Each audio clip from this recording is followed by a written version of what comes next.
Michael and I talk a lot about how there's a frustration of, trying to meet the moment of knowing that we don't live in the 1990s. We don't live in the Yeah. 1980s. We don't live Yeah. in Reagan's America, where it's not morning in America, and it feels like, for me, one of the biggest frustrations is the lack of notice from pastors and the church, like you Yeah. mentioned.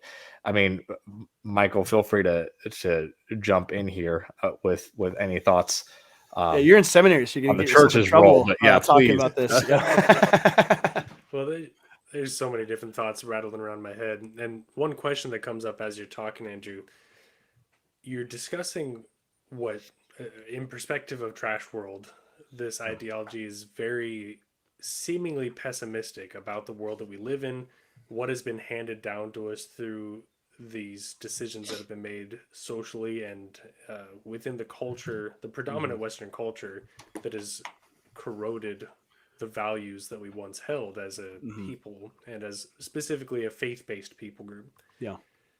Now, it's fascinating, and I'm not saying they're the same at all, but on the left, within liberalism, there is a similar pessimism that takes a much different angle, and we know that to be victimhood, and Oh how yeah. so many people say, "Oh, I can't make enough money like my Mhm. grandparents could," and now Mhm. I am owed something because of that. Clearly, Mhm. that's not the message that you're saying. So, can you talk to the differences and maybe the contrast specifically between a healthy pessimism that looks forward to Mhm. restoration versus the victimhood pessimism that we see so often? Yeah, yeah, absolutely. I mean, and I think people on the right can get into the similar kind of victimhood Oh mentality yeah. for sure. You see it Yeah, all over the place. I'm guilty of it.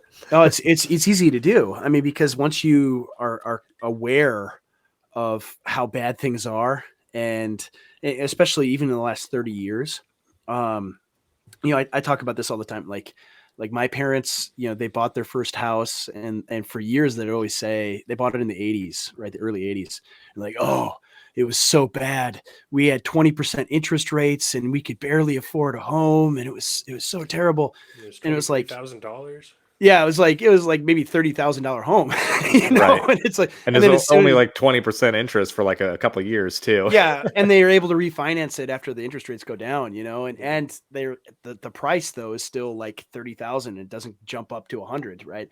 And so the situation today, however, is right, the median price of a home sale price is like $400,000, and the interest rate is like what, 7, 8, 9%. So I mean, it's climbing up there. And so you have both expensive homes and high interest rates, and the average income you would need to get a 30-year loan, like you need basically, a household income over six figures, right, in order to be able to buy a home at this exact moment. Well, And to and buy a so home like, and pay it off, yeah, exactly. I mean, you could buy it and then just not Yeah. pay hmm it, get which is what foreclosed on people right away. do. Yeah. Oh yeah, they totally do. And so you some of it is like, okay, you have to look at reality as it actually is, and not just put on like rose colored glasses either, and be able to say, okay, things are bad, and we have to do what we have to do in order to survive and build things so that we can do well in the future. Um, but yeah, I think the key difference to me is rather than, okay, I'm owed something, or I deserve X, Y, or Z. Because I think a lot of people think that they think like the years of normalcy that we lived under over the past 80 to 100 years is just like the baseline for human history, when like the baseline for human history is dire poverty, right? Like Right. the baseline is like, hmm you're living in a shack, man. Like you have no idea how good you have it, even as things are bad right now. And so that's one thing to keep in mind. The second thing is, when you're able to admit reality and see how bad things are, then you finally can actually begin to do things to work to make it better. Because I mean, you see from like mainstream conservatives, like if you turn on Ben Shapiro and the Daily Wire or something, they'll be like, yeah, these millennials and Zoomers, they're just lazy, like that's how they talk, and it's like, no, they're not. I mean, some of them definitely are, but like, no, they're not. Like, I know tons of guys that work extremely hard and can barely make ends meet, because everything is like 40% more than it was last year. And so, you have to both live in reality and also not just say, woe is me. I'm a victim and I deserve things better than I do. And I mean, some of it too, though, it's interesting you bring up like the mentality of the left. I think, it's an internet, Twitter phrase that gets thrown out a lot, but like the woke are more correct than the mainstream is pretty common phrase, where it's like sometimes they identify problems and they like misidentify them, like they don't understand why a thing is a problem at all, or they see a problem and they think the root cause is it's bonkers what they think the root cause of the problem is, but they see a problem that like the mainstream conservative doesn't even think it's a problem at all. Like, I mean, one example is like student loans, right? And they'll be like, oh, they just need to pay back what they owe. Like that, like the very simplistic thing is like, okay, yeah, if you sign a contract, you should pay back what you owe, of course.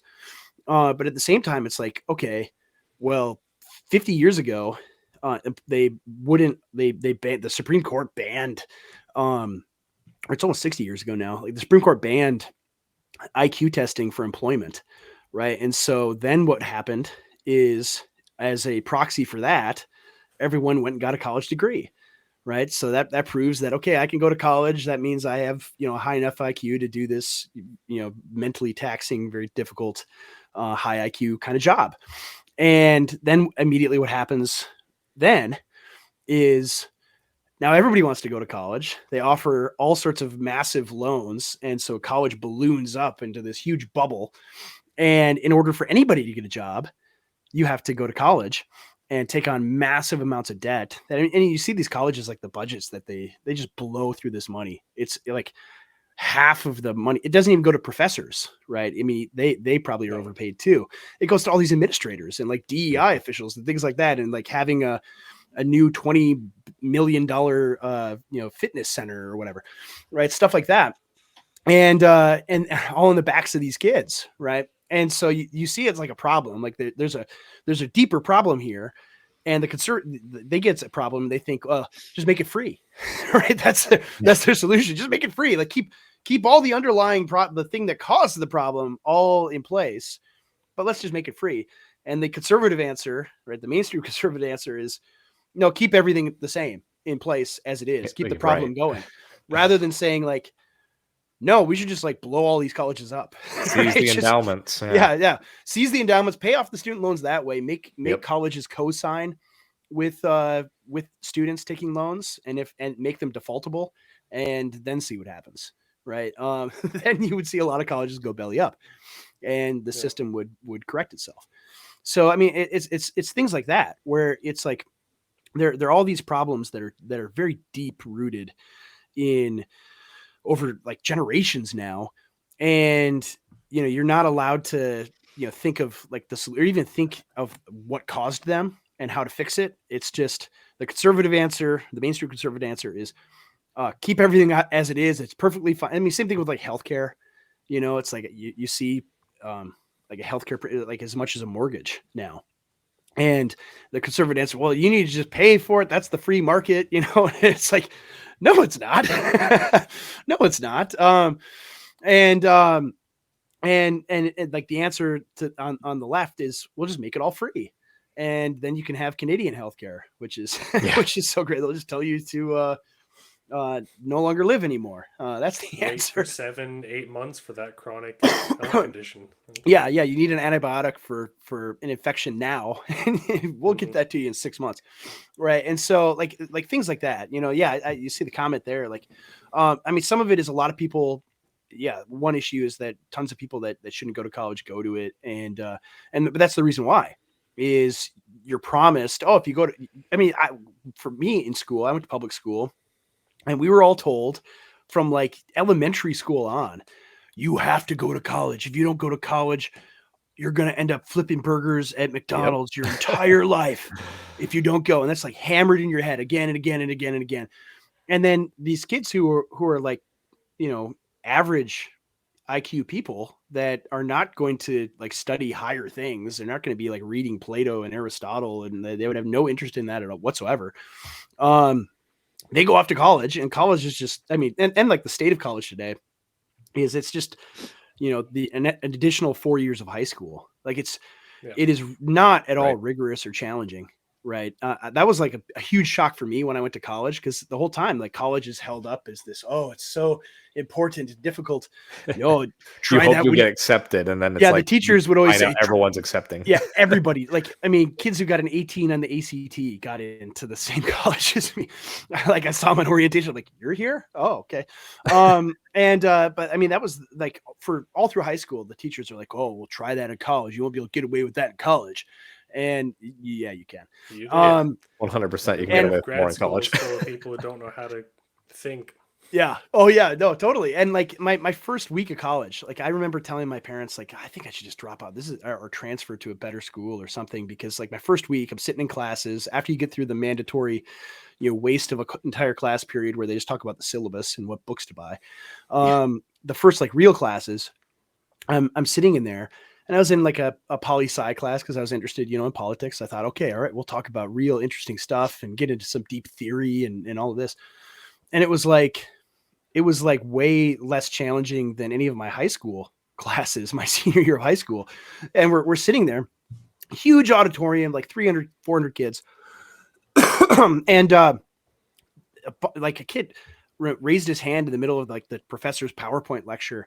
And he's like, what does that word mean that you just said? He's like, which word? And he was like, majority. You don't know what that? Okay. And he explains like what majority means. And then like the rest of the class, because this one kid like emboldened all the other kids who didn't know anything, they're like raising their hands over like basic words that you learn in like 5th grade. Right. And they're like, and I'm sitting there, I'm thinking like, it's like the movie Idiocracy. It was like, where am I? Why am I here? This is absurd. And like, it just like my eyes were wide open that this whole thing, this is like 20 years ago, right? This whole thing is a scam, right? These guys should not be here. They should be learning to be plumbers, right? They should not be in this place. And it's not to be like, talking down to people or thinking like, you're too stupid or anything like that. But it was like, this is not for them. Right. If you don't know these like basic things, like, why are you here? This is crazy. And I thought, okay, well, maybe like Harvard and Yale and like really nice schools, that's different. But I've like you said you had like Nate Fisher on, he could probably share stories about undergrad at Ivy League school. It's not any different in those places either.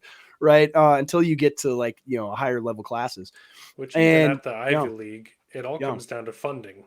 Yeah. Because if they get their proper grants, then they'll go not based on merit or competency, but there is a presumed competency because of the money that they're affiliated with. Yeah. But at the state school level, unfortunately, they retain high amounts of admissions because of the presupposition that they will use government resources and those allocated government funds that, of course, turn into loans are the credential by which they're accepted. Yeah. And then these students are strong-armed into a position where they are, I think, unethically put into a compromised position where they're not intelligent enough to succeed, and yet they are still financially compromised. Yeah. Yeah. If the FAFSA clears, right, you're in. Right. Yeah. That's the admissions process for most like state check schools. From Big Daddy government clears. Yeah. Yep. Yeah, exactly. And it's like, it's so atrocious. And it's like, no, like, that entire system needs to be destroyed, right? It is ruining the lives of millions of people. And so if, as soon as I hear like, guys like Dan Crenshaw and people like that are like, oh, you just need to pay back your loans. And it's like, okay, well, yeah, I get that concept and why, how contracts work and all of that. But don't you think the system is like really messed up and that we should do everything we can? And maybe to discourage it, you might have to, this is what I think in terms of like politics, it is always this give and take, and you have to make certain compromises.